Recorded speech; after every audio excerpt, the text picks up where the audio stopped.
Welcome to part 7 and my last video in my series in Australia, taking you to Moreton Island in Tangalooma. This day I will be taking you to the Tangalooma Wrecks and dolphin feeding on Moreton Island.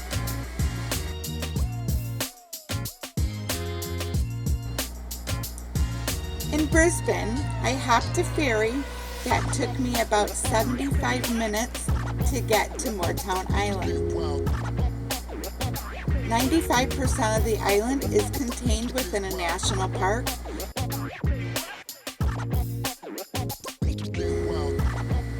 and it is the third largest sand island in the world.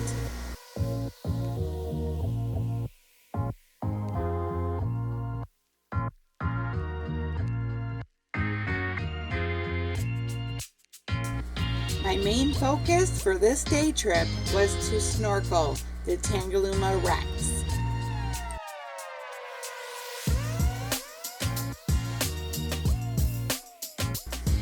After getting my wetsuit on, I hopped on a little boat that took us out to the wrecks.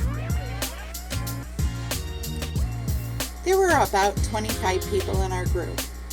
The boat took us to the far end of the wrecks, where we got in the water.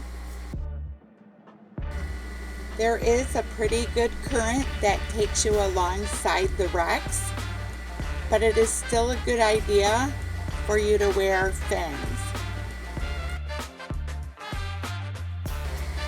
Over the next couple minutes, I will give you some history on the Tangalooma Wrecks. The Tangalooma Wrecks can be found on the northern side of the Tangalooma Island Resort. The boat owners demanded an artificial harbor at a distance from the island for a safe haven in 1964. Due to their pressing demands, the request was acknowledged, and about 15 junk ships were submerged into a sandbank away from the Moreton Island. The condemned ships include dredges, flatboats, as well as old barges. There is about 15 water vessels that were submerged. Besides being a safe haven for smaller boats, the wrecks serve as a great spot for diving and snorkeling, and it is now one of the famous places to explore on Morton Island. Recently, the coral buildup is now becoming more visible in and around the wrecks, serving as a sanctuary for more than 100 species of fish and occasionally dolphins, dugongs, and wallagons.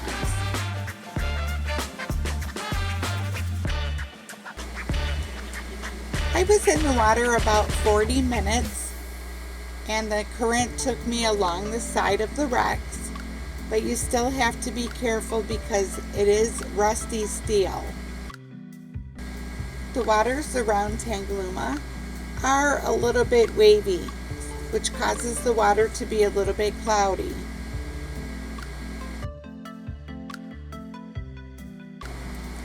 The first ship that was submerged was called the Maryborough, and the massive construction brought a breakwall which functions as a safe port for smaller boats.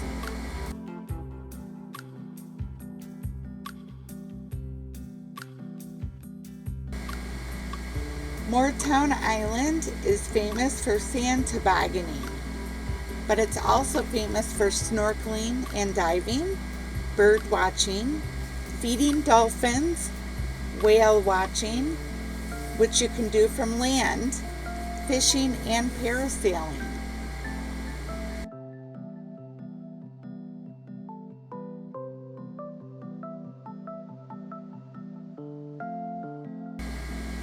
There is no public bus service on the island. Tours and taxi transfers are by four-wheel drive off-road vehicles. Private vehicles may be brought to the island by ferry, but they do require a vehicle access permit because it is a national park.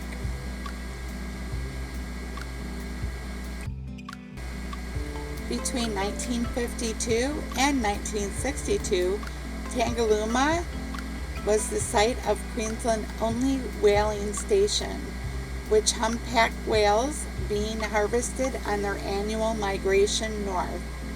Each season, up to 600 whales were processed, with a maximum of 11 whales per day. The site of the whaling station is now the Tangalooma Island Resort.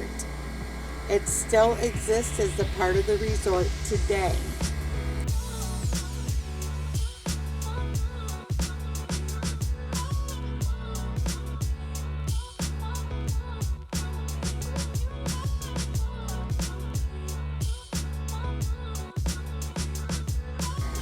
After snorkeling, I decided to get some dinner and hang out at the Tangalooma Resort.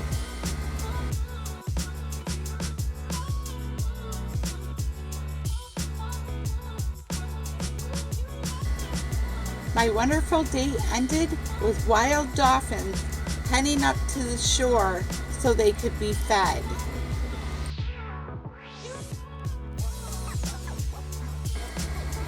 That's right, Tangalooma's wild dolphin feeding program operates each evening at sunset.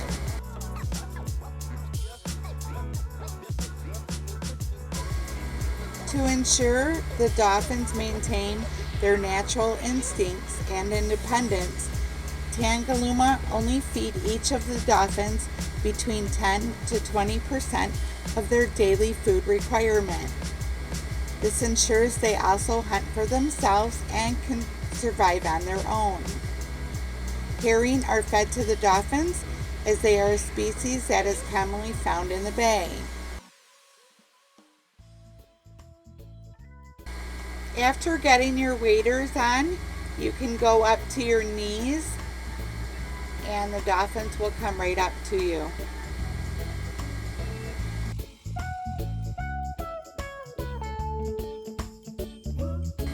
I hope you enjoyed your adventure to Moreton Island and Tangalooma Resort. Thank you so much for watching. Don't forget to subscribe, like, and share. We'll see you in the next video.